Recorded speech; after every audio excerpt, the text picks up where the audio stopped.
Olá e bem-vindos. Vamos direto ao assunto. Já alguma vez se parou para pensar no que aconteceria se de um momento para o outro o interruptor global fosse simplesmente desligado? E não por uma hora, nem por um dia, mas para sempre. Parece um cenário de ficção, eu sei, mas explorar essa ideia revela o quão frágil é a nossa dependência da eletricidade e da internet. Paremos um instante para imaginar isto a sério. Nenhum telemóvel a funcionar, nenhuma torneira com água, nenhum terminal de pagamento. O mundo moderno, tal como o conhecemos, simplesmente para. É exatamente essa queda que vamos explorar aqui, passo a passo, com base em cenários que são assustadoramente reais. A descida para o caos não é imediata. Começa com algo que parece um mero incômodo, mas que, muito rapidamente, se transforma numa autêntica luta pela sobrevivência. Vamos então percorrer esta linha temporal para perceber como é que a nossa sociedade se poderia desintegrar e eventualmente reorganizar. Ora bem, as primeiras 72 horas são absolutamente críticas. É aqui que os sistemas dos quais dependemos sem sequer pensar começam a cair um por um numa reação em cadeia catastrófica. O que começa como um simples apagão torna-se no gatilho para o colapso da civilização. No primeiro dia, a maior parte das pessoas vai assumir que é só mais uma falha de energia. Tenta-se ligar para a companhia elétrica, mas claro, sem sucesso. As torres de comunicação, apesar de terem baterias de reserva, não duram para sempre. E de repente instala-se um silêncio digital. E com ele, uma calma muito estranha, a tal calma antes da tempestade. A velocidade com que a nossa cadeia de abastecimento se quebra é, de facto, assustadora. É uma cascata. Sem eletricidade, as bombas de gasolina não funcionam. Ponto. Sem combustível, os caminhões que transportam os alimentos para as lojas param. Os supermercados, mesmo os que têm geradores, dependem de um fornecimento constante de gasóleo, que deixa de existir. O resultado? Em 3 dias, o pânico instala-se à medida que as prateleiras ficam vazias. E depois há a questão do dinheiro. Hoje em dia, a maior parte da nossa riqueza são apenas números no ecrã. Sem internet, os pagamentos digitais, os cartões de crédito, o acesso às contas bancárias, tudo isso desaparece. Toda a riqueza digital, basicamente, evapora-se num instante. O dinheiro físico torna-se rei, mas por muito pouco tempo. E para quem pensa que a ordem social se iria manter, a história mostra-nos precisamente o contrário. Vejamos o apagão de Nova Iorque em 1977. A cidade mergulhou no caos em menos de um dia. Isto não é ficção científica, é um precedente histórico bem documentado que nos mostra a rapidez com que o desespero leva à desordem. Portanto, o ponto de viragem acontece aqui. Ao terceiro dia, a realidade assenta de vez. A comida estragada nos frigoríficos é o sinal final de que isto não é uma coisa temporária.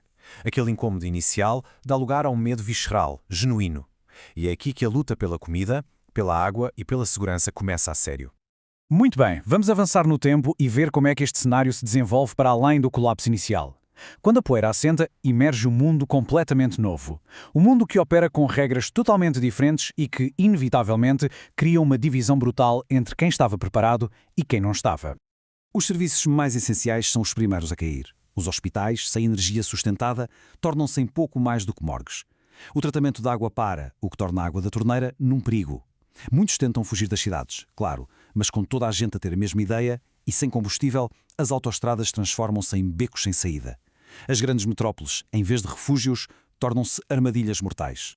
E neste cenário, a disparidade torna-se, bem, gritante. Para os ultra-ricos, a sobrevivência é um plano bem executado. Jatos privados para ilhas remotas, bunkers já abastecidos, segurança privada, está tudo pensado. Para a pessoa comum, a realidade é outra. É fugir a pé, ficar preso em engarrafamentos intermináveis ou simplesmente ficar encurralado pela geografia, como em ilhas ou penínsulas, sem uma rota de fuga. Neste novo mundo, o próprio conceito de valor é completamente redefinido. Um programador de topo ou um influenciador digital, tão importantes na nossa sociedade, de repente perdem todo o seu valor. E quem ganha importância? O médico, o carpinteiro, o agricultor.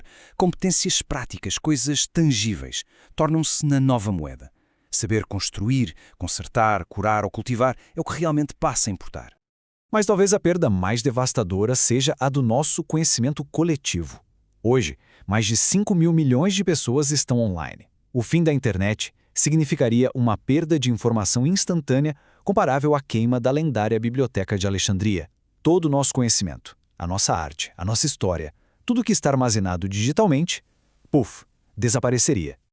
Este quadro é sem dúvida muito sombrio. Mas a ideia aqui não é ceder ao desespero, de todo. É perceber a importância da resiliência. Então o que é que se pode fazer?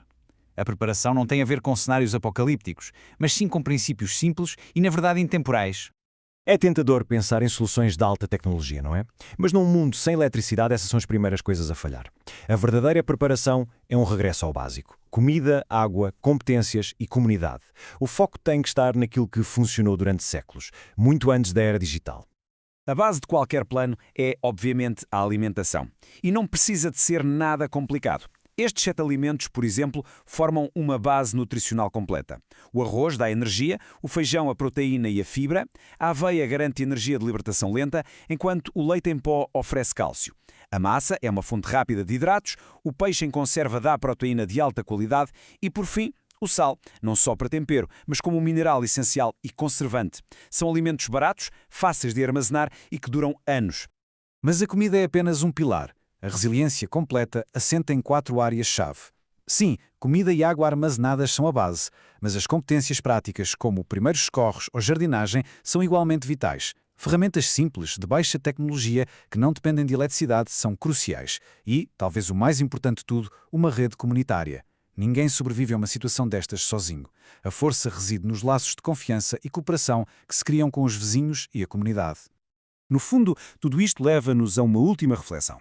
A nossa sociedade moderna construiu um mundo de ligações digitais incrível, mas talvez tenha, pelo caminho, enfraquecido as nossas ligações humanas. No mundo sem energia, a maior questão não é se temos comida suficiente, mas sim se estamos preparados para reconstruir a confiança e a cooperação. A pergunta é, estamos preparados para criar as nossas próprias ligações? As que realmente importam?